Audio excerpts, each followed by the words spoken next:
So how do we begin to build that kindred community, especially when it feels like everyone else is already so busy, so wrapped up in their own lives?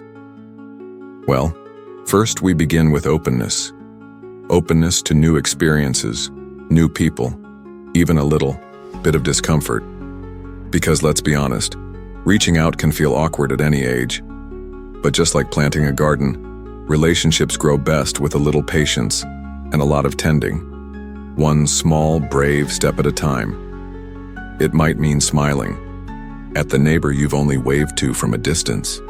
It could be saying yes to an invitation, even if you're tempted to stay in your comfortable chair.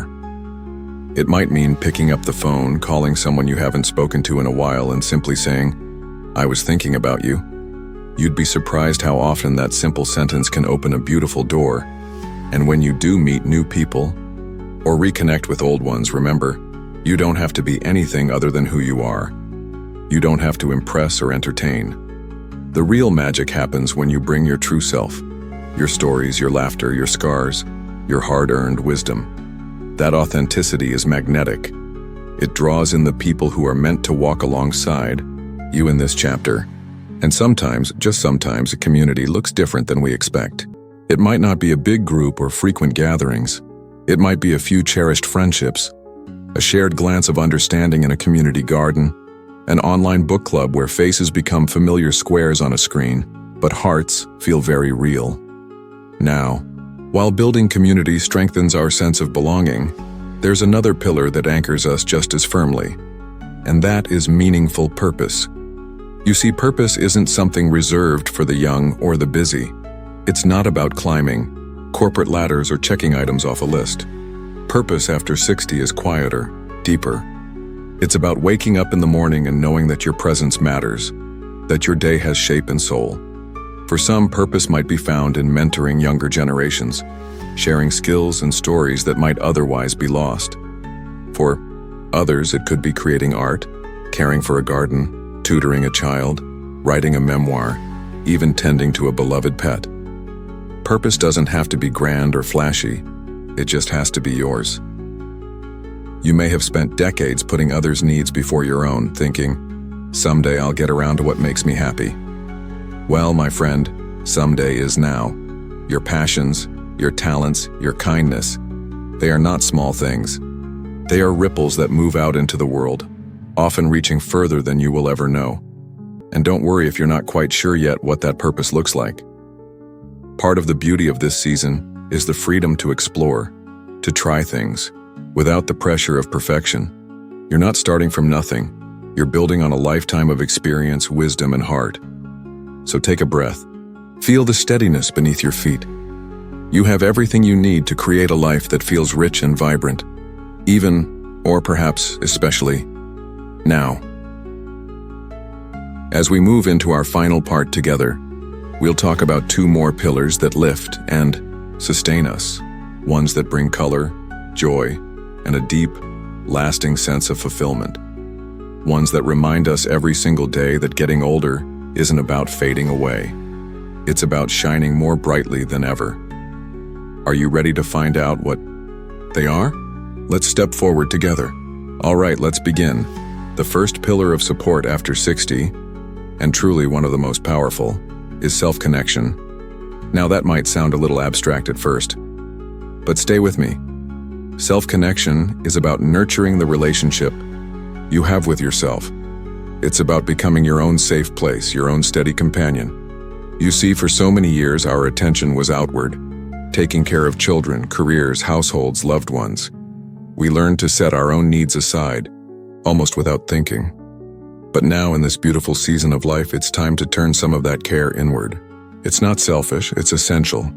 Self-connection means honoring your feelings, even the messy ones. It means allowing yourself to dream again, even if those dreams look different now. It's about checking in with yourself the way you would with a dear old friend. Asking yourself gently, "How am I really?" And then listening to the answer without judgment. And let me tell you, when you begin to really listen to yourself, something extraordinary happens. You stop feeling so lonely even in quiet moments. You stop waiting for others to validate your worth. You begin to trust that you are enough, exactly as you are, wrinkles and wisdom and all. It might start small. Maybe it's taking a walk simply because you enjoy the way the sunlight feels on your face. Maybe it's sitting with a cup of tea, not rushing off to the next thing, just breathing and being. Maybe it's picking up a hobby you once loved but set aside, painting, gardening, singing, writing, and letting it weave joy back into your days. Because here's the truth. The most important voice in your life right now is your own. And when that voice is kind, when it's curious instead of critical, you create a solid foundation that no storm can shake. But we humans, wonderful as we are not meant to live in isolation. Self-connection is just the beginning. Once that relationship with yourself is strong and tender, you're ready for the second pillar of support, one that grows outward like a tree stretching toward the sky. It's the pillar of kindred community. Not just any community. Not just being in a room full of people, but being among those who truly see you, appreciate you, and nourish your spirit. People who aren't interested in what you can do for them, but who value who you are, simply because you are you. Maybe it's joining a local group with shared interests like a book club, a hiking group, or a choir. Maybe it's reconnecting with old friends or making new ones through volunteering, taking a class, or even a simple conversation at the market. And yes, I know, making new connections at this stage can feel a little daunting. We're not the wide-eyed 20-year-olds anymore, eager to befriend everyone in sight. But that's a blessing in disguise. Now, we're wiser. We choose connections that are deeper, more genuine, more sustaining. Because the truth is, belonging doesn't fade with age. It becomes more vital than ever. And when you find even one or two souls who truly get you, who laugh with you, who listen without fixing, who sit with you through the good days and the hard ones, it's a gift beyond measure. In the next part of our journey together, we'll explore how to cultivate that kind of community, even if you're starting from scratch. Because it's never too late to build a circle of warmth around yourself. So are you ready?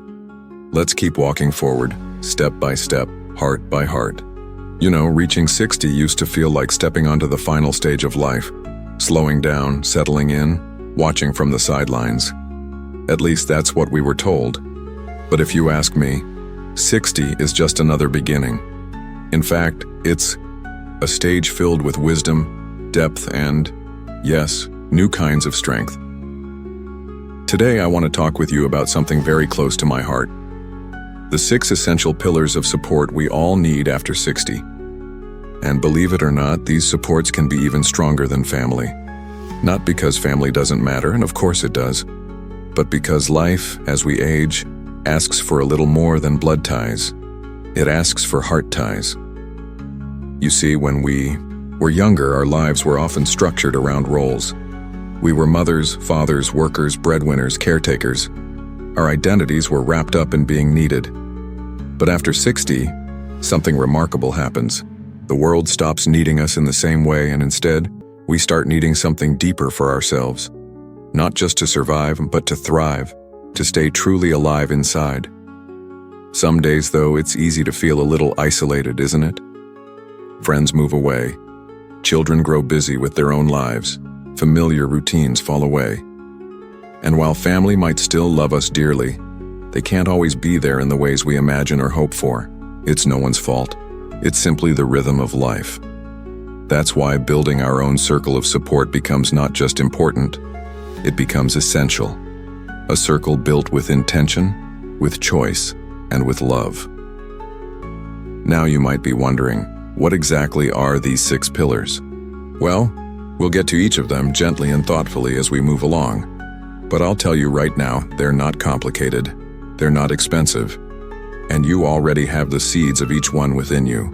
They're about connection, yes, but also about purpose, curiosity, self-respect, shared laughter, and even a little bit of adventure. Because let's be honest, adventure doesn't retire when we do. Before we dive into the first pillar, I want you to pause for just a moment and think back, really think, about a time when you felt truly supported. Maybe it was decades ago. Maybe it was just last week. Was it a conversation that lingered long into the night? Was it a friend showing up unexpectedly with a hot meal when you needed it most? Or maybe it was simply someone who made you feel seen, really seen, for who you are. That feeling, that lightness, that warmth, is what we're aiming to build around ourselves now. Not by waiting for it to happen, but by creating it. By reaching out, yes, but also by reaching inward, finding the parts of ourselves that maybe got set aside while we were busy being everything for everyone else. We are entering a chapter of life where the rules change, and honestly, we get to set most of them. And that's a beautiful thing. The kind of support that can lift you up now is rooted not just in who you love, but in who you become, and in who you allow yourself to let in. So, take a deep breath with me. Let's walk this path together. In a moment, we'll begin with the very first pillar, a kind of support that no family member, no matter how well-meaning, can give you unless you build it yourself. Soft pause. It's something truly life-giving, and it might just change the way you see your days ahead.